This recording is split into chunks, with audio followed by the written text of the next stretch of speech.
रिश्तों में जहर घोलने वाली सबसे ख़तरनाक चीज़ है हसद। हसद का मतलब ये होता है कि अगर अल्लाह ताला ने किसी बंदे को किसी नेमत से नवाजा है तो मैं ये आरज़ू और तमन्ना करने लगूँ कि उससे वो नेमत छीन जाए। हसद हमारे माशरे का बहुत बड़ा जुर्म और बहुत बड़ी बीमारी है।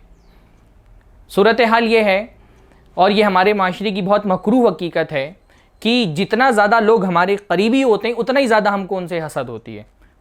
हालात ये हैं कि हम किसी बाहर वाले आदमी को तरक्की करते हुए तो देख लेते हैं, हम किसी बाहर वाले आदमी को तरक्की करता हुआ तो देख लेते हैं, लेकिन अपना सगा भाई, अपने रिश्तेदार अगर वो तरक्की पर हो तो वो हमको बर्दाश्त नहीं होती है। ये बहुत बड़ी मकरूह हकीकत हमारे माशरे की है कि दुनिया में बहुत सारे लोग अपनी परेशानियों से ज़्यादा दूसरों की नेमतों पर अफसोस करते हैं। दुनिया में बहुत सारे लोग इसलिए दुखी हैं कि अल्लाह ताला ने फ़लाँ को क्यों नवाज दिया है, फ़लाँ को ऐसी चीज़ें क्यों दे दी जो हमको नहीं दी हैं।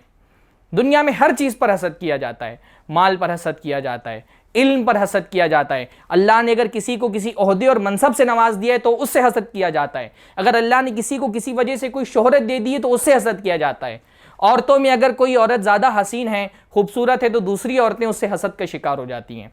किसी को अच्छा शौहर मिल गया तो दूसरी औरतें उससे हसद करने लगती हैं। हत्ता कि किसी की बच्ची को अगर अच्छा शौहर मिल गया तो उसके रिश्तेदार हसद करने लगते हैं कि फलां शख्स को अच्छा दामाद क्यों मिल गया, मुझको अच्छा दामाद क्यों नहीं वैसा मिला। हसद ये मोहब्बत में जहर घोलने वाली चीज़ है। हसद पैदा क्यों होता है?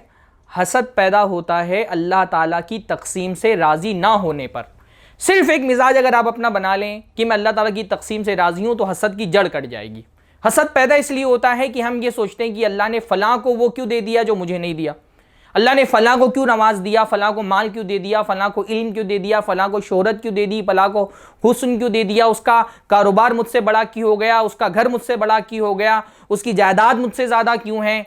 अगर बंदा सिर्फ इतनी सी बात सोच ले कि मैं अल्लाह ताला की तकसीम से राज़ी हूँ, अल्लाह के हर फैसले में कोई ना कोई हिकमत होती है, जो अल्लाह ने मुझको दिया मैं उसका मुस्तहिक हूँ और जो अल्लाह ने किसी और को दिया वो उसका मुस्तहिक था, सिर्फ अल्लाह के फैसले से राज़ी होना सीख जाएं तो हसद की ये बीमारी ख़त्म हो जाएगी।